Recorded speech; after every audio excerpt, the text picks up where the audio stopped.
OTR Supersprint at the Bend, the final race of the weekend. Clutches drop.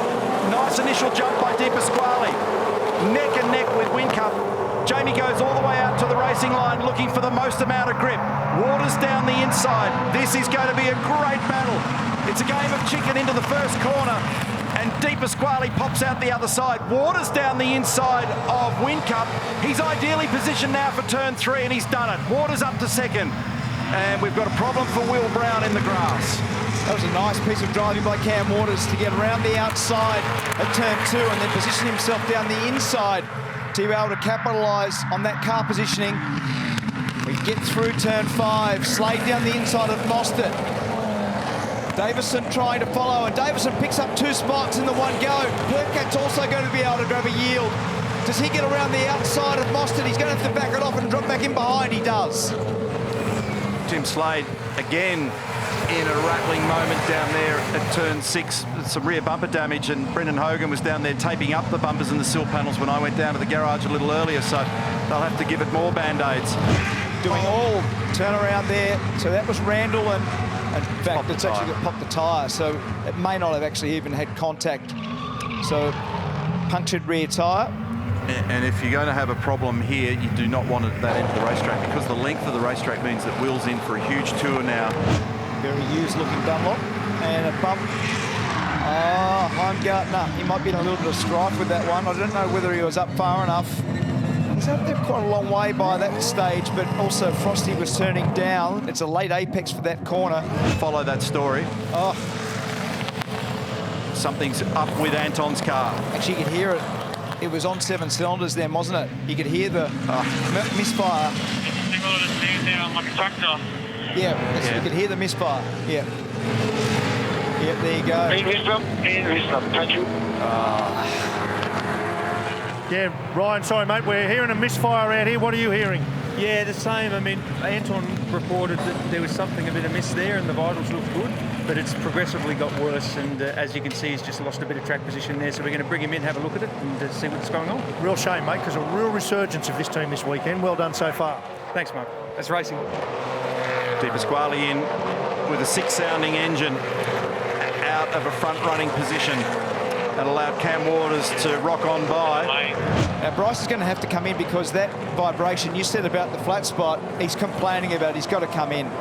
And you have to put 4 tyres on. He's got the indicator on, which is actually a bright move there, because it wouldn't be impossible to cop a clout getting into the pit lane.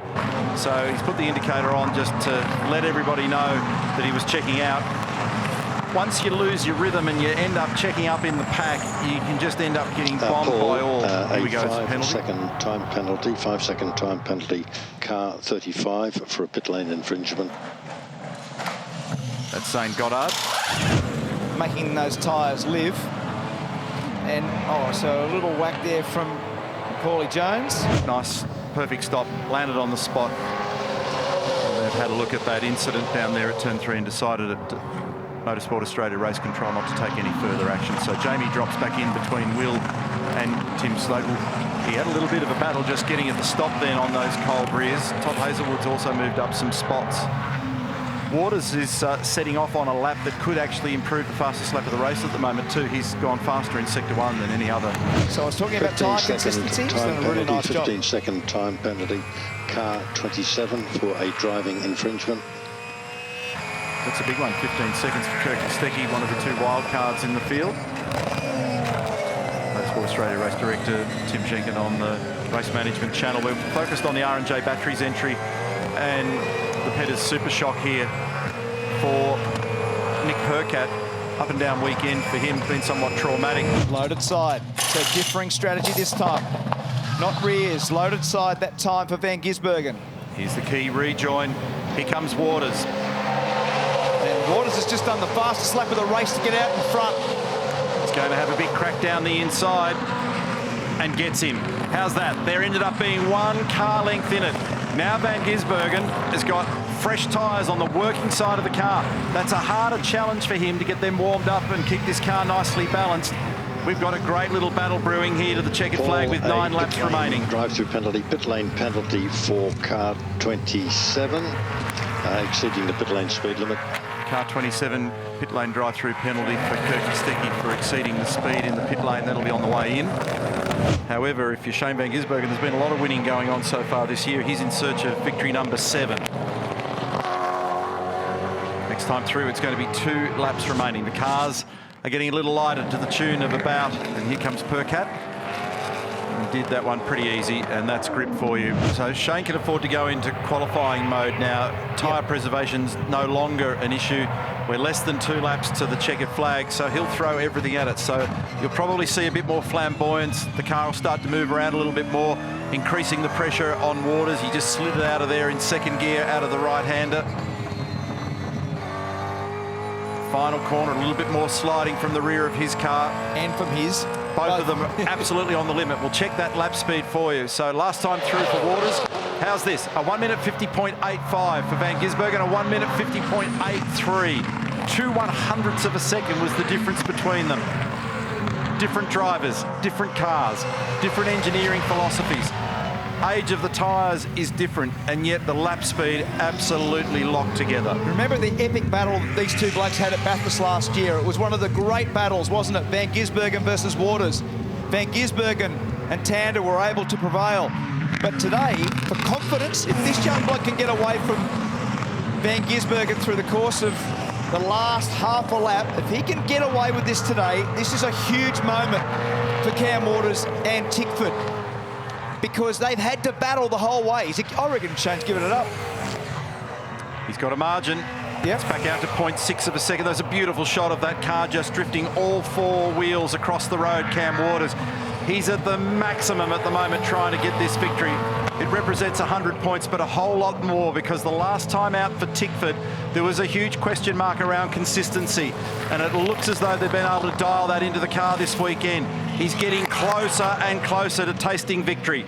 Turns 15 and 16 in the middle of the complex. Only a couple of corners to run now. It is still 0.5 of a second. Van Gisbergen throwing everything at it, but he'll be on the podium again, and that preserves his championship lead. Nothing in it as they sequence their final gear changes. Into the right-hander.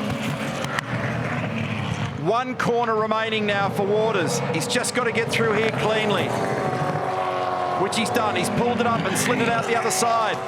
A breakthrough victory for Cam Waters and the Monster Mustang. You guys earned this one. Well done, Cam Waters at Tailem Bend. Well done, mate. Well done. Put a big exclamation mark on that I want one. those views coming back. Excellent drive, Cam Waters. It's his 3rd career victory. What? His No, first we're doing a burnout. of this year. In terms of his performance in the races, he's battled for consistency, but that was super consistent under maximum pressure. So that is his first victory of 2021, and the first time since using the shorter circuit here in race 30 at Tailem Bend last year. So a long time between drinks and a very important win.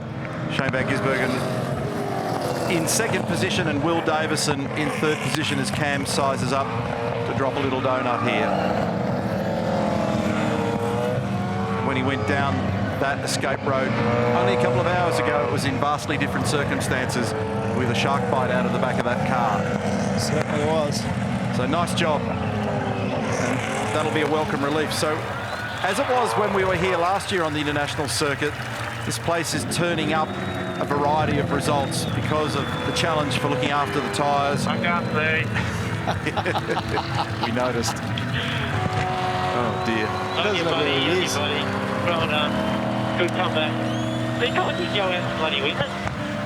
It was a great comeback after all the difficulties they had in Tasmania, so he's had to stop and prop the door open to be able to vacate the cockpit of all that rubbish.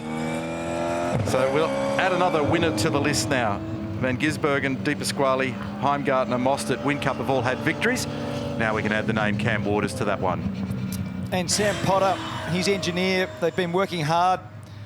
So a real reward for him in terms of building the tyre consistency and being able to get that car into race mode and be more competitive. So that's a good sign for them for the rest of the season. Great job by Ford over the weekend for 3 different teams to have won 3 races. And the other thing that I think is a key takeout is, remember, that car was significantly damaged, massive damage. I think Percat's out of fuel, so he's getting a ride home from his teammate, Hazelwood. And then at the back end of this, you've got to remember that at the end of last race, significant damage to Cam Waters' car. So everybody at Tickford's worked hard to get that right, because if you go into that race, you cannot win that race if the car's not absolutely perfect. So everybody in the garage, great job. Yeah, and a millimetre either way in setup or corner weights or anything not quite right there, you wouldn't be able to fight with Shane Van Gisbergen like he did. So coasting home. It's in the Nick grass Percat. now. Yeah, I don't think he knows where he is at the moment. So I can see him out the commentary box window. We need to flash a light so that he can figure out where to go. But he got home by 0.6 of a second, so well done, Cam. Nice work. Will Davison gets on the podium again, and Jamie Whincup just missing out ever so slightly. He was just a little over a second behind his old mate Chaz Mostert next in the queue, followed by Nick Percat, who only barely scraped home from Slade. Courtney Pye, Heimgartner is our top 10, just outside Brodie Kostecki, and then further afield David Reynolds, Todd Hazelwood, Bryce Fullwood, Thomas Randall, Jake Kostecki, Coulthard, Winterbottom, Smith, Jones, Goddard, LeBrock, Kostecki, then Brown, Jacobson, and as we know, unfortunately for Anton De Pasquale, it was game over very early in the day as a result of some engine problems there.